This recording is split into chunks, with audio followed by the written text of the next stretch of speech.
오늘 우리에게 주신 하나님 말씀은 사도행전 2장 42절에서 47절까지 말씀입니다. 사도행전 2장 42절에서 47절까지 오늘 우리에게 주신 말씀을 고백하면서 함께 봉독합니다. 그들이 사도의 가르침을 받아 서로 교제하고 떡을 떼며 오로지 기도하기를 힘쓰니라. 사람마다 두려워하는데 사도들로 말미암아 기사와 표적이 많이 나타나니 믿는 사람이 다 함께 있어 모든 물건을 서로 통용하고 또 재산과 소유를 팔아 각 사람의 필요를 따라 나눠주며 날마다 마음을 같이하여 성전에 모이기를 힘쓰고 집에서 떡을 떼며 기쁨과 순전한 마음으로 음식을 먹고 하나님을 찬미하며 또 온 백성에게 칭송을 받으니 주께서 구원받는 사람을 날마다 더하게 하시니라. 아멘. 하나님이 우리에게 주신 말씀입니다. 아멘. 오늘 본문 말씀을 가지고 성도로 살아가는 법이란 제목으로 함께 말씀을 나눕니다. 함께 고백할까요? 성도로 살아가는 법. 예수님을 믿고 구원받고 주님 안에서 거룩한 성도로 부르심을 받은 분들, 우리 믿음으로 아멘 고백합니다. 아멘. 우리는 성도로 부름을 받았습니다. 그러면 성도로 어떻게 살아가야 하는가를 알아야 될까요? 몰라야 될까요? 알아야 됩니다. 그래야만 우리가 하나님의 부름 받은 성도로 하나님의 기쁨이 되어드릴 수 있고 또 성도로서 주어진 그 사명을 잘 감당하며 살아갈 수가 있게 됩니다. 신약 성경의 그 사복음서 마태, 마가, 누가, 요한복음은 복음이란 말로 끝나잖아요. 그래서 복음, 예수님이 이 땅에 오셔서 하셨던 예수님의 삶, 예수님이 어떤 말씀을 가르치셨고 어떻게 사역하셨는가를 기록하고 있는 말씀이 사복음서입니다. 그리고 십자가에 달려 죽으시고 부활하신 내용까지 승천하시기까지 기록된 말씀이 이 사복음서인데요. 그 다음 사복음서 다음 성경이 어떤 성경일까요? 오늘 우리가 본문이 읽었던 사도행전입니다. 사복음서가 예수님의 사역과 예수님이 어떤 분인가를 우리에게 가르쳐 준다면 사도행전은 그 예수님을 만난 성도가, 예수님을 만난 하나님의 자녀들이 어떻게 말씀대로 살아가고 있는가, 어떻게 그 말씀대로 증거하며 살아가고 있는가를 기록하고 있는 말씀, 특별히 그 말씀을 통해서 복음이 땅끝까지 증거되어지고 있는 말씀이 기록된 것이 바로 사도행전이라는 겁니다. 그래서 사도행전을 통하여서 하나님이 우리 성도님들에게 성도로서 어떻게 살아가야 되는가, 그래야 복음의 증인으로 살아갈 수 있고 또 성도로 어떻게 살아야 하는가를 우리에게 가르쳐 주시면서 우리를 통해 복음이 땅끝까지 확장되어지는 그 놀라운 은혜가 우리 안에 있게 될 줄로 믿습니다. 그래서 성도로 내가 살아가는 삶 어떻게 살아야 할까? 우리 사도행전 오늘 본문 말씀을 통하여 세 가지를 함께 알아보길 원합니다. 첫 번째로는요, 성도는 혼자 살아가는 존재가 아니라 성령님과 함께 살아야 됩니다. 함께 고백할까요? 성령님과 함께 살아갑니다. 믿으십니까? 네, 내가 예수님을 구주로 영접할 수 있었던 것은요, 나 혼자서 되어지는 게 아니라 내 안에 성령님이 계시기 때문에, 성령이 아니고서는 예수를 주로 고백할 수 없다라고 말한 것처럼 성령님이 지금 내 안에 계시고 오늘 이 예배 안에 함께 하시고 우리가 고백하는 그 고백을 통해서 살아가는데요, 중요한 건 내가 그 성령님과 날마다 교제하며 성령님과 함께 살아야 되는 것, 그것이 성도가 살아야 되는 모습임을 우리에게 설명해 줍니다. 오순절날 성령 충만 받은 베드로, 그 베드로가 수많은 사람들 앞에서 복음을 전하기 시작합니다. 예수는 하나님의 아들이십니다. 예수님은 이 땅에 오셔서 우리를 구원해 주기 오셨고 십자가에 달려 돌아가셨지만 다시 하나님이 살리셨습니다. 이 사실을 믿으시면 아멘. 이 사실의 말씀을 베드로가 어떻게 했어요? 증거했습니다. 그랬더니 그 말씀을 들었던 유대인들이 어떤 반응이 나오느냐? 베드로에게 이렇게 이야기합니다. 베드로요, 그러면 우리가 어찌해야 할까요?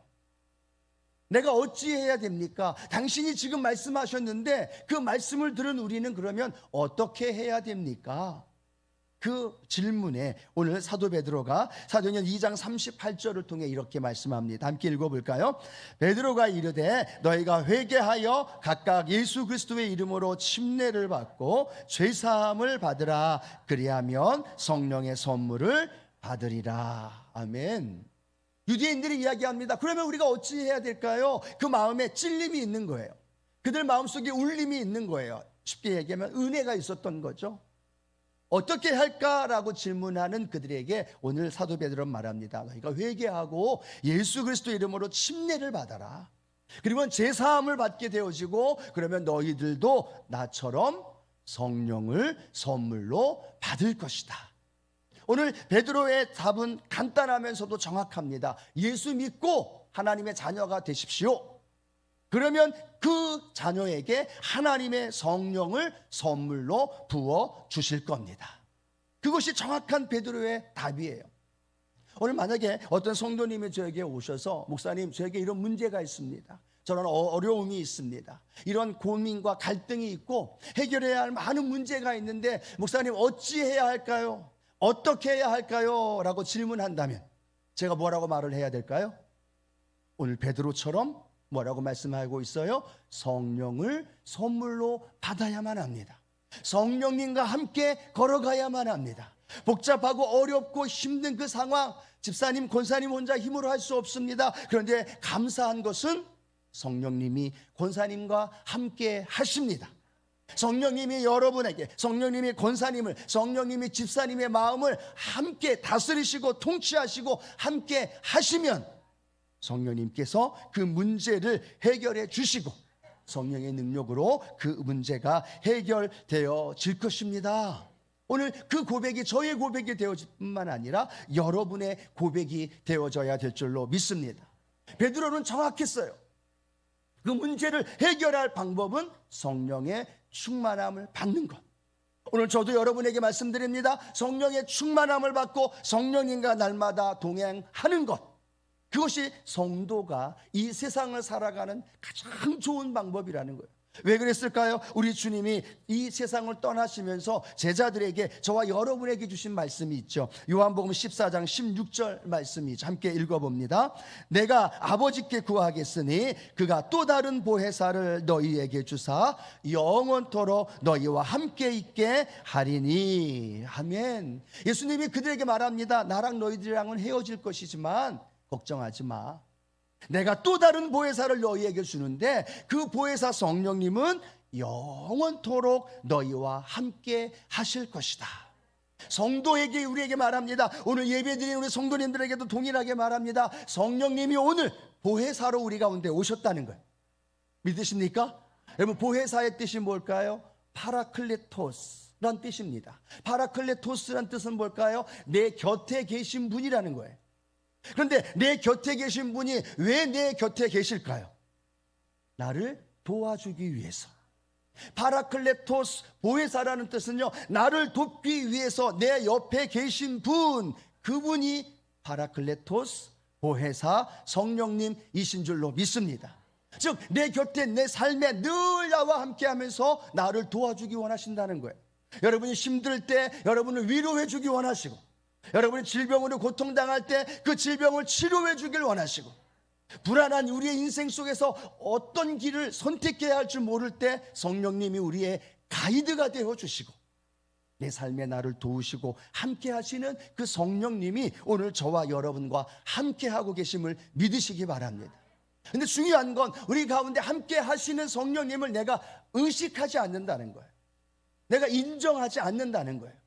뭐가 그리 바쁜지 아침에 일어나서 성령님께, 성령님 헬로 안녕하십니까? 성령님께 문안 인사 한번 안 드리고, 뭐가 그리 바쁜지 성령님이 나와 함께 인격적으로 내 옆에서 나와 동행하고 계시는데 성령님께 눈길 한번 안 주고, 내 인생은 나의 것이야 라고 말하는 만큼 자기 자신이 내 인생을 살아가면서 힘들 때도 어려울 때도 기쁠 때도 슬플 때도 자기 힘으로 살아가고 있다면 오늘 성도는 우리에게 이렇게 말씀합니다. 성령님이 우리 곁에 계셔서 우리와 함께 계시고 그 성령님과 동행하며 살아갈 때 성령님이 저와 여러분 가운데 놀라운 능력으로 함께하고 계심을 믿으시기 바랍니다.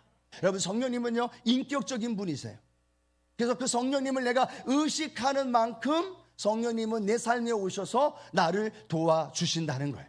그런데 우리는 너무나 바쁜 삶을 살아가고 또 나 중심의 삶을 살다 보니까 성령님을 인정하지 않아요. 성령님을 모시지 않아요. 성령님을 내 인생의 주인으로 고백하지 않아요. 그런데 성도는 성령님이 내 안에 계심을 기억하면서 힘들 때나 어려울 때나 문제가 있을 때나 절망이 있을 때나 성령님께 늘 기도하는 거예요. 성령님, 나와 함께 하시죠. 성령님, 이 상황 속에서 나를 도와주십시오. 성령님, 나와 함께 걸어가시죠. 성령님, 나와 함께 동행하시죠. 이 고백이 계속 되어지면 성령님께 맡김으로 인하여 성령님이 우리의 인생을 책임져 주실 줄로 믿습니다. 여러분, 중요한 건요, 성령님께 내가 맡기지 않으면 내 인생은 내가 책임져야 됩니다. 그런데 성령님께 내 인생을 맡기고 내 삶을 맡기면 내 삶을 누가 책임지실까요? 성령님이 책임져 주신다는 거예요. 왜냐하면 인격적으로 성령님이 우리 가운데 오셔서 그 일을 이루어 주고 계시기 때문에 오늘 성령님과 날마다 동행하며 그 믿음의 길을 걸어가는 귀한 삶이 되기를 축복합니다. 여러분, 오늘 예배 드릴 때도요, 은혜 받고 그 주님을 만날 수 있는 가장 좋은 방법은 뭔지 아십니까? 성령 안에서 예배 드리는 거예요. 우리가 찬양했잖아요. 그 찬양도 성령 안에 예배하리라. 왜요? 예배의 영이신 성령님이 내 옆에 계셔서 내 안에 계셔서 예배를 함께 드리는데 그 성령님을 내가 인정하지 않으면 내 마음이 닫혀져 버린다는 거예요. 성령님을 내가 인정하고 성령님을 내 안에 모시면서 성령님이 이 예배를 통해 내가 주님 말씀 통해 은혜 받고 그 주님 만나게 하여 주옵소서. 그런 성령님을 인정하며 고백하면 성령님이 내 안에 오셔서 내 마음을 만져주시고 말씀을 들을 때 내 마음이 뜨거워지게 하시고 그 말씀을 듣고 내가 삶을 살아갈 때 말씀의 능력으로 넉넉히 이길 줄로 믿습니다. 여러분, 사도행전, 사도들이 살아가는 삶의 모습인데요, 이 사도행전의 또 다른 별명 이름이 뭐냐면 성령행전이에요. 즉 성령님과 함께 살아가는 사람들의 모습. 비단 사도들만이 아니라 집사들도, 때론 집사만이 아니라 저와 여러분의 삶에도 성령님이 함께 하시면 사도행전 28장이 끝이 아니라 사도행전 29장이 저와 여러분의 삶 가운데 써내려가고 있음을 믿으시기 바랍니다. 그래서 성경에 보면요, 수많은 기적과 이사와 능력이 사복음서에 보면 예수님께서 그 일을 행하십니다. 귀신도 쫓아내시고 안진뱅이도 일으키시고 또 수많은 사람들 앞에서 많은 질병을 고치십니다. 그런데 여러분, 제자들은 뭐 하고 있었을까요? 제자들은 구경만 하고 있었어요. 예수님이 기적과 능력을 행하실 때 제자들은 보면서 감탄을 하고 때로는 제자들은 보면서 감격을 했습니다. 그런데 그게 끝이에요, 사복음서에는. 그런데 사도행전에 넘어가니까 사도들이 성령을 받으니까, 성령과 함께 동행하니까 이제 예수님이 하셨던 기적과 이사와 능력이 누구를 통해 나타날까요? 사도들을 통하여 나타난 줄로 믿습니다. 똑같은 사도예요. 똑같은 베드로예요. 똑같은 빌립이에요. 그런데 성령 받기 전에, 성령님과 함께하기 전에는 구경만 했어요. 감탄만 했어요. 그런데 성령 받고 성령님과 함께 하니까 놀라운 변화는 사도 베드로가 안진뱅이를 일으키더라는 거예요. 할렐루야. 빌립이 말씀을 선포하니까 귀신이 떠나가더라는 거예요. 바울이 믿음으로 선포하니까 모든 연약한 것들이 치료되더라는 거예요. 왜요? 성령께서 그와 함께 하시면서 성령께서 일을 하시고 운행하시니까 그 역사가 일어난 줄로 믿습니다. 그래서 이 사도행전에는요, 수많은 기적과 이사를 행하는 사람들 앞에 성령 충만이라는 단어가 연결이 되어져 있다는 거예요. 그러면 오늘도 저와 여러분의 인생 속에 성령님과 함께 성령의 충만한 가운데 살아가면 동일하게 사도행전에 나와 있는 그 기적과 이사가 우리 가운데도 일어나는 거죠. 왜 능력이 나타나지 않느냐? 왜 내가 믿음 생활하면서도 행복하지 않느냐? 내가 신앙생활하고 예수님 믿으면서도 내 삶의 문제와 어려움 때문에 절망과 낙심만 하며 살아가느냐? 그 앞에 성령 충만이란 말이 연결되어지지 않기 때문에. 그러나 하나님, 오늘 내가 그 성령님과 동행하면서 성령의 충만함으로 성령의 다스림바 되어져서 내 삶을 살아갈 때 문제가 다가오면 그 문제를 초월하는 능력도 맛보게 되어지고 할렐루야. 질병으로 고통당하면 그 질병의 문제 놓고 기도할 때 병든 자에게 손을 얹은 즉 그 다음에 뭐가 나와야죠. 나으리라. 이게 기록된 성경이 아니라 내 삶에 체험되어지는 사건이 되어지는 거예요. 근데 내 힘이 아니라 내 안에 성령님께서 그 말씀이 내 삶의 능력으로 역사되어지면 그 기적이 우리 가운데 일어나더라는 거예요. 특정한 사람이 아니라 성령 충만한 사람의 삶 가운데 동일하게 일어난다는 사실. 그래서 우리 주님은 이렇게 말합니다. 성도요, 성령 충만하십시오. 사도 바울은 말합니다. 술 취하지 마십시오. 오직 성령의 충만을 받으십시오. 왜 그렇게 성령 충만을 외쳤을까요? 성령님을 주님이 보내주셨고 그 성령님과 동행하는 이들에게 놀라운 기사와 이적과 능력이 나타나기 때문인 줄로 믿습니다. 그러면 오늘 우리 성도들은요, 늘 성령님과 동행해야 돼요. 성령님 환영합니다. 인정합니다. 모셔드립니다. 나를 다스려 주시고 나를 인도해 주시옵소서. 그러한 믿음의 삶이 저와 여러분이 되기를 축복합니다. 자, 두 번째, 성령님과 동행하면서 우리의 삶의 중심은 교회 공동체 중심이 되어져야 되는 거예요. 무엇 중심이요? 교회 공동체 중심이요. 여러분, 오순절 성령 강림이 임하였을 때 새롭게 탄생된 곳이 뭐였습니까? 교회였습니다. 성령의 충만함이 일어난 다음에 교회가 탄생이 됩니다. 그리고 교회에 수많은 사람들이 모이기 시작하고 성전 중심으로 하나님 앞에 살아갑니다. 여러분 아십니까? 교회를 세우기 위해서 하나님이 무엇을 하셨을까요? 하나님은 그 아들 예수를 십자가에 내어주면서 그 피값으로 교회를 세우셨어요. 예수님은요, 자신의 물과 피를 다 쏟으시면서 그 십자가를 죽으심으로 말미암아 교회를 세우신 분이라는 거예요. 성령님은요, 성령을 통하여서 교회가 시작이 되어지고 그 성령을 통하여서 교회는 계속되어지는 성령의 역사 속에서 나아가고 있는 줄로 믿습니다.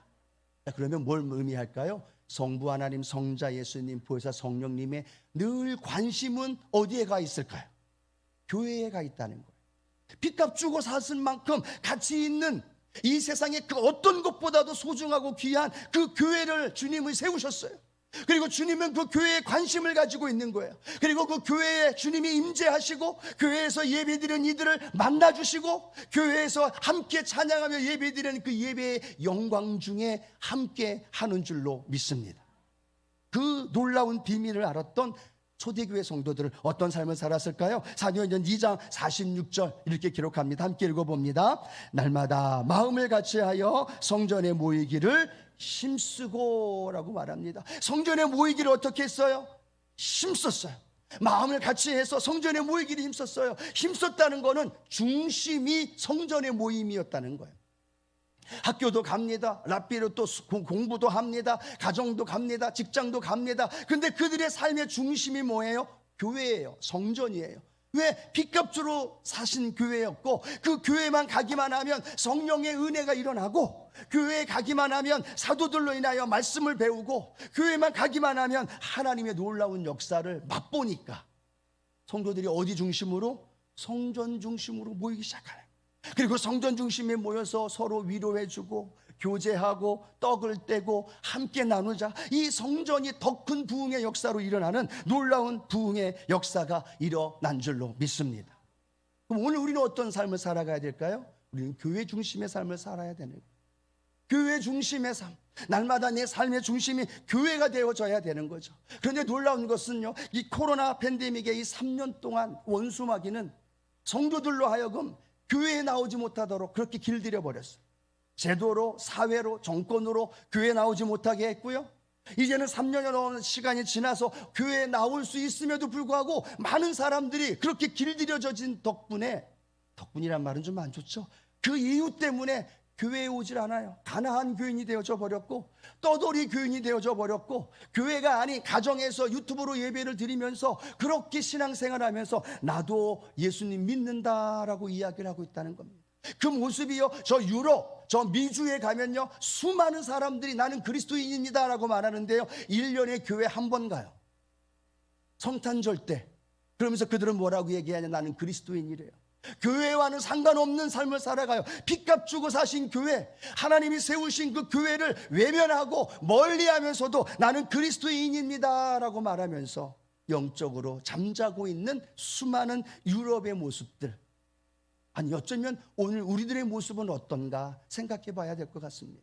내가 주님의 성도로 살아가는데 교회를 얼마나 가까이 하고 교회를 얼마나 중심을 두고 살아가고 있는가. 오늘 시편 기자는 그 교회를 향한, 성전을 향한 사모함을 이렇게 표현합니다. 함께 읽어봅니다. 시편 84편 2절입니다. 내 영혼이 야훼의 궁정을 사모하여 쇠약하며 내 마음과 육체가 살아계시는 하나님께 부르짖나이다. 내 영혼이 야훼의 궁정을 사모하기 때문에 그 사모함이 쇠약하기까지 한다는 겁니다. 하나님 전에 가서 예배드리고 싶고 하나님 전에 나가고 싶은데 그렇지 못한 안타까움 때문에 울부짖는 고백.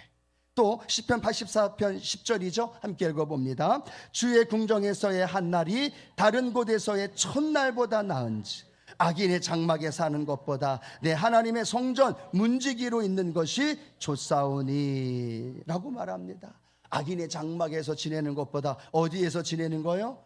하나님의 성전에 차라리 문지기로 사는 게 낫다는 거예요. 고백하고 있습니다. 주의 궁전에서의 한날, 하나님의 전에서의 한날이 다른 곳에서의 첫날보다도 더 낫다라는 얘기예요. 왜요? 하나님의 집에서 하나님 만나고 하나님의 은혜 안에서 내 영혼이 살려지고 하나님 앞에 예배하면서 내 영혼이 힘을 얻고 살아가는 그런 모습들. 여러분, 단적으로 이렇게 질문 한번 해볼까요? 어떤 성도가 건강한 성도일까요? 하나님의 교회를 사모하는 성도, 하나님의 교회에 나와서 예배드리고 하나님의 교회에서 교제하고 하나님의 교회에서 함께 하나님을 찬양하며 성도와 교제하는 성도, 그 성도가 건강한 성도 아닐까요? 그렇죠? 어떤 교회가 건강한 교회일까요? 예배 때만 잠깐 성도들 왔다가 예배 끝나면 그냥 썰물 빠지듯 그렇게 빠져버리는 교회가 아니라 예배 후에도 성도가 남아서 교제하고 함께 티타임하고 성경 공부하고 찬양하고 함께 기도하면서 늦게까지 성도들이 함께 교회에서 모여서 교제하며 살아가는 그 교회가 건강한 교회인 줄로 믿습니다. 여러분, 우리 모습 한번 생각해 보십시다. 우리 교회의 모습은 어떤가요? 나는 어떤가요? 하나님의 교회를 향한 내 마음, 하나님의 교회를 일주일 동안 얼마나 자주 찾아오는지, 하나님의 교회에서 예배드리는 이 예배 시간 이외에 내가 교회를 향한 어떤 마음을 가지고 있는지, 저는 그렇게 기도하면서 꿈꿉니다. 우리 교회가, 우리 주의 자녀들이 늘 뛰어놀고 깔깔대고 웃고 함께 먹고 함께 마시면서 우리 자녀들이 이 교회 안에서 더 많은 시간을 보내면서 집에 가자 그러면 엄마 조금만 더 교회에 있다가 갈게, 생각만 해도 기쁘지 않아요? 별로 안 기쁘신가요? 얼마나 기뻐요. 우리 자녀들이 우리 교회에서 하나님의 집에서 아버지 집에서 머물고 있는 거. 근데 우리 자녀들은 어때요? 교회 끝나자마자 어디로 가요? 그냥 PC방에 가고 노래방에 가고 거기에서 그 삶을 보내요. 우리 선생님, 우리 부모들은 어때요? 예배가 끝나자마자 손살같이 식당으로 가고 편안하게 누릴 수 있는, 쉴 수 있는 가정으로 돌아가서 교회보다는 더 다른 곳을 선택하며 살아가는 모습이 우리의 모습은 아닌가라고 생각해 보면서 하나님, 우리가 교회 중심의 삶을 더 살아갈 수 있도록 하나님 인도해 주시옵소서. 새벽에도 수요 예배에도 평일에도 교회에 나와서 함께 교회에 머물고 또 함께 주의 사랑으로 나누고 그런 모습. 오죽하면요, 우리 카페에 가면 우리 파워 커뮤니티 자녀들, 주의 자녀들은요, 카페에 가면 모든 음료와 더불어 모든 과자가 얼마로 주고 있어요? 공짜예요. 우리 성가대우 장로님, 공짜예요. 거기에 계신 분, 장로님, 거기에 계신 카페팀 담당하는 분들이 그렇게 결정했습니다. 우리 자녀들이 제발 교회에서 1분이라도 5분이라도 더 머물렀으면 좋겠대요. 그냥 앉아만 있으면 거기에서 과자하고 음료수하고 무료로 다 제공해요. 교육적으로 맞는지 안 맞는지 지금 뭐 여러 가지 의논이 좀 있긴 있지만 왜 그러냐? 그분 하신 말씀이 그거예요. 우리 자녀들이 조금이라도 카페에서 모여서 함께 마시고 먹고 있으면 부모님이 한 번 더 찾아온다는 거죠. 그럼 부모님과 함께 이야기 나누다 보면 조금이라도 교회에 더 오래 머물지 않겠느냐는 얘기죠. 그래서 교회에서 나눔이, 교회에서의 만남이 행복하고 기쁘고 즐거우면 그 삶을 통하여서 하나님께서 더 큰 은혜로 세워주시지 않겠느냐. 오늘 사랑하는 성도 여러분, 우리 교회가 그런 교회가 되어지기를 축복합니다. 내 교회가 연약한 모습도 있어요. 부족한 모습도 있어요. 리더십이 때로는 또 실수할 때도 있어요. 그런데 그런 것들을 통해서 교회로 하나로 함께 세워져 가는 것이 교회인 줄로 믿습니다. 예, 여기 교회가 때로는 우리가 생각하는 교회가 아닐 수도 있습니다. 그런데 그 모습이 내게 보여진다는 건 나를 통해서 그런 교회로 만들어가기를 원하시는 주님의 마음이 함께 하신다는 거예요. 그래서요, 차 마실 때, 커피 마실 때 다른 데 비싸게 가서 커피 마시고 우리 카페에 가셔서 커피 마시면서 교제하시고, 할렐루야. 그리고 이제 또 하나님 또 오후 프로그램과 함께 연결되어지면 우리 성도님들이 함께 교회에 남아서 함께 믿음 안에서 교제하고 신앙의 삶을 살아가면서 교회가 계속 성도들로 인하여 오고 가고 북적대고 기뻐할 수 있는 그러한 은혜로 함께하기를 축복합니다. 할렐루야. 그래서 무엇 중심으로요? 교회 중심으로 연결되어질 때 하나님 놀라운 은혜로 인도해 줍니다. 물론 교회는 나가서 세상을 변화시켜야 할 일도 있고 나가서 교회가 또 다른 교회를 만들어야 할 사명도 있습니다. 그런데 그 사명을 이루기 위해서는요, 함께 모여 예배하는 이 교회의 놀라운 부흥이 일어날 때 그것이 또 다른 교회를 세울 수 있는 역사도 나타날 줄로 믿습니다. 자, 세 번째 우리가 분명히 알아야 할 것은요, 목적이 분명한 삶을 사는 삶이 성도의 삶이에요. 무엇이 분명해야 된다고요? 목적이 분명해야 합니다. 오늘 두 가지로 정확히 설명하는데요, 사도행전 2장 47절 한번 같이 읽어봅니다. 하나님을 찬미하며 또 온 백성에게 칭송을 받으니 주께서 구원받는 사람을 날마다 더하게 하시니라. 아멘. 하나님을 찬미하는 것, 성도가 해야 하는 삶은요, 하나님을 찬양하는 삶이에요. 하나님을 찬양한다는 건 무엇을 의미할까요? 하나님을 인정한다는 거예요. 내가 절망 속에 있는데 하나님을 찬양해요. 그 찬양을 통해 하나님은 나에게 어떤 은혜를 주시느냐? 이 절망의 문제를 하나님이 해결해 주실 수 있다는 믿음을 갖게 해 주신다는, 슬픔과 절망 속에 있는데 찬양한다는 건 하나님의 문제를 해결해 줄 수 있다는 걸 인정한다는 거죠. 기쁘고 즐겁고 감사가 넘쳐요. 그래서 찬양을 올려드립니다. 그때는 뭘 고백할까요? 이것을 이루게 해주신 분이 하나님이십니다 라는 사실을 인정하는 거예요. 그러면 내 삶에서 하나님을 찬양한다는 건 내 삶의 모든 영역이 하나님의 통치 속에서 인도되어진다는 걸 인정한다는 거예요. 그 사실을 인정하면 우리의 삶은요, 하나님이 책임져 주시더라는 거예요. 여러분, 절망 속에 있는 성도님이 있습니까? 혹시 마음껏 하나님을 찬양하십시오. 그러면 찬양을 통해서 하나님을 인정할 때 하나님은요, 사도 바울의 옥문을 열어주셨듯이 저와 여러분의 삶의 문을 열어주시고 그 가운데 놀라운 기적을 베풀어 주실 줄로 믿습니다. 예, 매일매일 인정하는 거예요. 설거지를 하면서도 찬양하면서 하나님을 인정하는 거고, 사업을 경영하고 직장 생활하면서 공부할 때도 찬양하면서 나아가게 되면 그 찬양의 능력이 우리의 삶에서 하나님을 인정하게 되는 거고, 하나님을 인정함을 통해서 하나님은 내 삶의 주인이 되어주시고 그 삶을 주께서 인도해 주실 줄로 믿습니다. 자, 또 하나는요, 주변에 있는 수많은 사람들에게 칭송을 받는다라고 말합니다. 예루살렘에 두 종류의 사람으로 쫙 나눠집니다. 예수 믿는 사람과 예수 믿지 않는 사람. 그런데 예수 믿지 않는 사람들이 예수 믿는 사람들을 보면서 감격하기 시작합니다. 수군거리기 시작합니다. 저 사람들 이상하네. 나는 저거 도저히 할 수 없는데 어떻게 저렇게 행할 수 있을까? 주변에 있는 예수 믿지 않는 유대인들이 수군거리면서 예수 믿는 유대인들에게 이야기합니다. 어떻게 저렇게 할 수 있을까? 나는 못해 라고 말하는 거죠. 그런데 그 내용을 알아봤더니 뭐냐면, 이 예수님 믿는 사람들이 자신을 위하여 벌었던 돈, 자신을 위하여 사용해야 하는 많은 물질과 에너지와 시간들을 타인을 위하여 사용하더라는 거예요. 나를 위한 삶이 아니라 타인을 위한 삶이죠. 그래서 주변에 있는 유대인들이 이야기합니다. 야, 너 바보 아니야? 평생 그렇게 모아둔 재산, 그 밭들 왜 교회에다가 왜 헌납해? 자신이 그렇게 모았던 그 재산, 그 땅덩어리를 왜 다른 사람을 구제하는 데 사용해? 난 저런 거 못해. 도대체 이해가 될 수 없어 라고 말한. 그런데 그들 마음속에요, 찔림이 있기 시작하는 겁니다. 대체 무엇이 저들을 저렇게 바꾸었을까? 다들 자신을 위해서 돈을 벌고 있고 다들 자신을 위하여서 재산을 모으고 있는데 저들은 무엇이 저렇게 자신들의 재산과 자신들의 소유를 팔아서 다른 사람들을 도울 수 있게 하실까? 그들의 마음에 울림이 있기 시작하고 찔림이 있기 시작하는 거예요.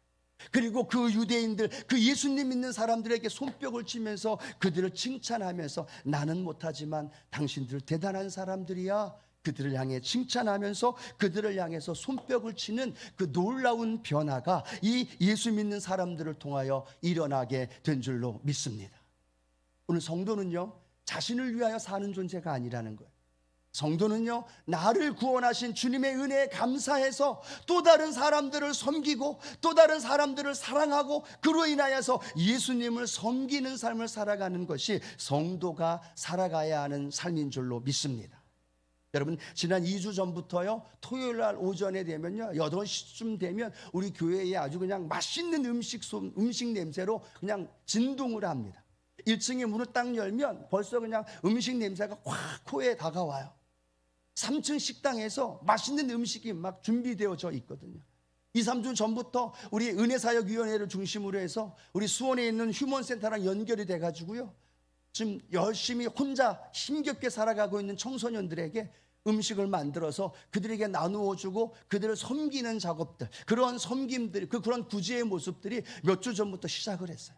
그래서 토요일 날 오전만 되면 8시 좀 넘어가면 그냥 음식 냄새와 함께 3층 식당에서 그냥 딸그락딸그락 소리가 그냥 진동을 합니다. 그곳에 가면 몇몇 권사님들, 집사님들이 모여서 음식을 만들고 준비를 합니다. 시장을 보고, 그래서 음식을 만들고 시장을 본 걸 가지고 이 주변에 있는 청소년들, 먹지 못하고 또 홀로 살고 있고 어려움 당하는 청소년들에게 음식을 나눠주기 위해서 그 일을 하고 있는 거예요. 교회가 바로 그러한 섬김과 구제와 나눔을 통하여서 세상 사람들에게 칭찬을 받을 때 교회는 교회로서의 존재의 목적을 이루며 살아가게 될 줄로 믿습니다. 교회가 하여야 할 일, 성도가 하여야 할 일, 나를 위함이 아니라 이웃을 위하여 섬기고 헌신하면서 하나님께 마음껏 올려드리며 살아갈 수 있는 은혜, 우리 안에서 이루어지기를 축복합니다. 고린도후서 2장 15절 16절 함께 읽어볼까요? 우리는 구원받는 자들에게나 망하는 자들에게나 하나님 앞에서 그리스도의 향기니 이 사람에게는 사망으로부터 사망에 이르는 냄새요 저 사람에게는 생명으로부터 생명에 이르는 냄새라. 누가 이 일을 감당하리요? 두 가지 냄새가 난대요. 하나는 사망에 이르는 냄새, 하나는 생명에 이르는 냄새. 여러분은 지금 어떤 냄새를 풍기고 있나요? 우리 교회는 어떤 냄새를 이 수원 지역에 있는 이들에게 풍기고 있나요? 사망에 이르는 냄새인가요? 아니면 생명에 이르는 냄새인가요? 우리 자신들의 그리스도의 향기로 부름받은 존재로서 우리의 삶을 통해 이웃들에게 사망의 냄새가 아니라 생명을 흘려보내는 냄새가 더 많이 울려 퍼지기를 주님의 이름으로 축원합니다. 우리는요, 신약과 구약과 66권 성경을 읽습니다. 그런데 믿지 않는 사람들도 똑같이 성경을 읽는다고 합니다. 근데 그들은 성경 66권을 읽는 것이 아니라 그리스도인들이 살아가는 삶을 보면서 성경을 읽는다고 합니다. 그들은 성경을 펴서 읽어가면서 말씀을 암송하면서 읽어가면서 성경을 읽는 것이 아니라 예수 믿는 사람들, 여도순복음 수원교회 예배드리고 집으로 돌아가서 살아가는 우리의 모습을 보면서 세상 사람들은 성경을 읽고 있다고 합니다. 내 행동을 통해, 내 언어를 통해, 내 모습을 통해 성경을 읽고 있대요. 우리는 어떤 성경을 그들에게 전해주고 있나요? 우리는 그들에게 어떤 성경을 보여주고 있나요? 오늘 우리는 우리 자신들만이 아니라 이웃들을 섬기면서 그들에게 칭찬받고 인정받으면서 우리로 인하여 복음이 올바로 증거되어질 수 있는 우리 순복음의 성도님들 되기를 축복합니다. 말씀을 맺기를 원합니다. 우리 성도는요, 성령님과 함께 살아가야 돼요. 그 성령님을 보내주셨어요. 그리고 성령님이 내 안에 계셔서 우리와 영원히 떠나지 않아요. 그 성령님 인정해 드리세요. 그 성령님과 함께 하세요. 그러면 그 성령님이 우리와 동행하시면서, 그러나 그 성령님은요 늘 교회 중심이에요. 하나님의 교회, 하나님의 성전 중심. 그리고 더 나아가서 칭찬받고 더 나아가서 하나님을 인정하며 살아갈 때 그곳에 복음의 역사가 일어나고 하나님의 크신 역사가 증거될 줄로 믿습니다.